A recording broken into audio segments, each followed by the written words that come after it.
Hello guys! Welcome back to మమతాతో ముచ్చట్లు. Guys ఇదొచ్చేసి మీకు బోటి క్లీనింగ్ అయితే చూపిస్తాననమాట. చూసేయండి. వీడియో అయితే ఎక్కడ స్కిప్ చేయొద్దు. సో, క్లియర్‌గా చూపిచ్చేస్తున్నాను. ఏమేమి ఏసుకోవాలి, ఇక్కడ వేస్టేజ్ ఏముంటే తీసేయాలి, ఎలా క్లీన్ చేయాలి అంతా చూపిస్తాను. సో, చాలా మందికైతే వచ్చు క్లీన్ చేయడం. బట్ రాని వాళ్ళ కోసమైతే ఈ వీడియో పోస్ట్ చేస్తున్నా. సో, రాని వాళ్ళైతే చూసేయండి. సో, ఇలా మనకి 3 పార్ట్‌గా అయితే ఇస్తారనమాట. సో, ఇలా అయితే ఒక పక్కన వేడి నీళ్ళు పెట్టుకున్నాము. సో, ఇలా వచ్చేసి ఒక చీపురు పుల్లతో అయితే కుచ్చుకోవాలనమాట. కొంచెం స్కిన్ వదిలిపెట్టి పైకని కుచ్చుకోవాలనమాట. సో, అప్పుడైతే కరెక్ట్‌గా ఉంటుంది తీయడానికి. ఇక్కడ పాసిబుల్ ఉంటుంది. చూడండి ఎంత క్లియర్‌గా వస్తుందో. సో, కంప్లీట్‌గా రివర్స్ అయిపోతదనమాట. ఈ ట్రిక్ చాలా మందికి తెలియకుండా కూడా ఉండొచ్చు. బోటి క్లీన్ చేసుకోవడం అంటే నార్మల్‌గా చేసేస్తారు. బట్ ఇలా కూడా చూడండి. చాలా క్లియర్‌గా అయితే చూపిచ్చేస్తాను. సో, చూసారు కదా! ఇలా ఇవి ఉంటాయి కదా! సో, ఈ పైప్స్ అయితే ఇట్లా తీసుకోవాలి. అదిగో చూడండి అలా స్కిన్ కొంచెం వదిలిపెట్టి పుల్లకెళ్ళి కరెక్ట్‌గా చూసుకుంటా మనం అలా కరెక్ట్‌గా కుచ్చుకున్నామనుకోండి, చాలా పేషెన్స్ అయితే కావాలి దీన్ని క్లీన్ చేయడానికి. చాలా ఓపికతో చేసుకోండి. అప్పుడే మనకి మంచిగా ఉంటదనమాట కర్రీ గూడా. సో, స్మెల్ అంటే ఎట్లాంటి స్మెల్స్ రావు. యాక్చువల్లీ బోటి కొంచెం స్మెల్ ఎక్కువే. బట్ మనం దాన్ని క్లీన్ చేసుకునే పద్ధతిని బట్టి ఉంటదనమాట ఆ స్మెల్ పోవడానికి కూడా. చూడండి ఇలా కంప్లీట్‌గా రివర్స్ అయిపోతదనమాట. సో, చూసారు కదా! అలా క్లీన్‌గా వచ్చేస్తుంది. ఇప్పుడు హాట్ వాటర్‌లో సో, ఇదైతే ఏసుకోవాలనమాట. ఈ బోటి తెచ్చుకునే విధానం కూడా ఉంటది. ఇలా వైట్‌గా ఉన్నదే తెచ్చుకోవాలి ఎప్పుడు గూడా మనం. సో, బ్లాక్‌గా ఉన్నది తెచ్చుకుంటే మాత్రం ఈ పైన స్కిన్ అయితే మనకి రాదు. సో, అది చూడండి ఎట్లా క్లీన్ చేస్తున్నానో. కొంచెం వాటర్ అయితే మేము బాగానే హీట్ చేసుకున్నామనమాట. సో, ఇప్పుడు ఈ వాటర్‌లో నుంచేసి దీన్ని తీయాలి. వేడి నీళ్ళల్లో ఇలా ఏసేసుకుంటే సరిపోతుంది కొంచెం.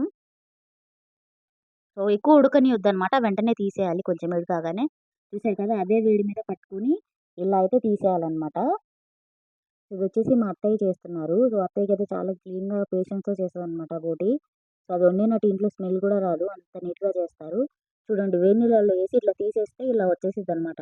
ఇలా వైట్‌గా ఉన్నదైతేనే వస్తుంది. బ్లాక్ ఉన్నదైతే రాదు. మీరు తెచ్చుకునేటప్పుడు ఎప్పుడైనా చూసి తెచ్చుకోండి. సో, ఇదంతా వేస్టేజ్ అనమాట. వేస్ట్ ఏదుంది దీంట్లో ఫ్యాట్ ఏముందో చూసేస్తున్నారు. సో, దీంతో అయితే మేము 2 కర్రీస్ చేశామనమాట. సో, అది కూడా మీకు కావాలి అంటే నేను అప్‌లోడ్ చేసేస్తాను త్వరలో. సో, చూసేయండి. సో, ఇలా చూసారు కదా! ఇదొచ్చేసి ఫ్యాట్‌లో అనమాట. సో, ఫ్యాట్ కూడా ఇలా ఉంటుంది పైపు. దాన్ని సెపరేట్ చేసుకోవాలి. సో, దీంట్లో చిన్న చిన్న కాయల్లాగా ఉంటాయి. అవైతే ఏసుకోవద్దనమాట. పడేయాలి. సో, ఫ్యాట్ వచ్చేసి మనకు కావాలి అంటే ఏసుకోవచ్చు. లేదంటే లేదు. బట్ గోంగూర ఏసుకునే వాళ్ళకి ఫ్యాట్ ఉంటేనే టేస్ట్ అయితే చాలా బావుంటదనమాట. సో, చూసారు కదా! ఇందాకలా హాట్ వాటర్‌లో ఏసి తీసాము. సో, అది ఇలా అంత వైట్ అయిందనమాట. సో, ఇలా అయితే కడుక్కోవాలి. దీన్ని రివర్స్ చేయాలనమాట. రివర్స్ చేస్తే అక్కడక్కడ మనకి ఇట్లా గ్రీన్ కలర్‌లో కనిపిస్తుంది. సో, వీటినొచ్చేసి ఇట్లా హ్యాండ్‌తో తీసేస్తే పోతదనమాట శుభ్రంగా. సో, క్లీన్ అయిపోతుంది మొత్తం. ఇలా తీసేయాలనమాట. నెక్స్ట్ వచ్చి దీన్నేసి సిజర్‌తో అయితే మేము కట్ చేసుకున్నాము. సో, అత్తయ్యకి హెల్ప్ చేస్తున్నాను నేనిక్కడ కట్ చేయడంలో. సో, చూసారు కదా! ఆ!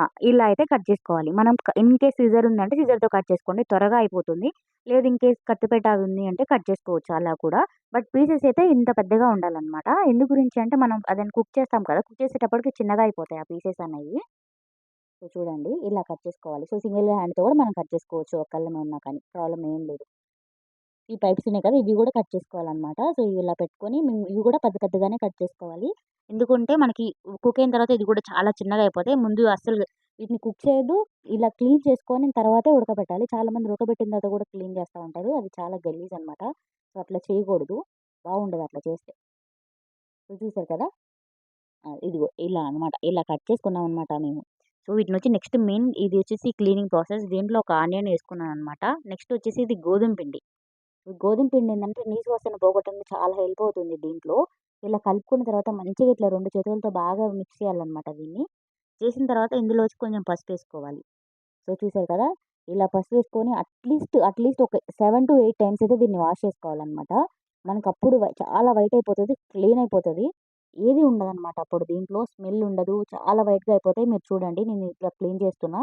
సో, అది లాంగ్ అయిపోతది కాబట్టి వీడియో అదంతా పోస్ట్ చేయట్లేదు. సో, చూడండి నేను ఎట్లా క్లీన్ చేస్తున్నాను అన్నది మొత్తం. చూసారు కదా! సో, దీన్నొచ్చేసి నెక్స్ట్‌లో కుక్కర్‌లో బాయిల్ చేసుకోవాలనమాట. సో, చాలామంది సెపరేట్‌గా గూడా ఏసి ఉడకబెడతా ఉంటారు. అది ఎక్కువ సేపు ఉడకదు. కుక్కర్‌లో అనుకోండి అట్‌లీస్ట్ ఒక మంచిగా లేతగా ఉంది అంటే జస్ట్ మన కుక్కర్‌లో ఒక 2, 3 విజిల్స్‌లో ఉడికిపోతుంది. లేదు కొంచెం గట్టిగా అనిపిస్తుంది అంటే మాత్రం డెఫినిట్‌గా ఒక 5-6 విజిల్స్‌కైతే పెట్టుకోండి. మంచిగా కుక్ అవుతది. సో, చూసారు కదా! ఎంత వైట్ అయిపోయిందో ఇలా అయితే క్లీన్ చేసుకోవాలి. సో, మేమైతే దీన్ని కుక్కర్‌లో ఏసి అయితే బాయిల్ చేసేస్తున్నాము. కుక్కర్‌లో అయితే బాయిల్ చేసామనమాట. చూస్తున్నదే విజిల్ మనకి అది కొంచెం హీట్ ఎక్కువుంటది కదా! ఇలా వాటర్ పోయండి ఎప్పుడైనా మనకి తొందరగా విజిల్ ఓపెన్ అయిపోతదనమాట. సో, సౌండ్ ఏం ఎఫెక్ట్ ఉండదు. సో, చూడండి ఇలా అయితే కుక్ చేసుకున్నామనమాట. దాంట్లో కొంచెం ఉప్పు అండ్ పసుపు, కొంచెం బిర్యానీ ఆకులైతే ఏసాం. బిర్యానీ ఆకులు ఎందు గురించి అంటే మనం దేంట్లో ఏసుకున్నా గానీ త్వరగా కుక్ అయితాయి. సో, చూడండి బోటి ఎలా కుక్ అయిందో. ఇంతే గైస్, నేను వీటితో చేసిన కర్రీస్ పోస్ట్ చేస్తాను.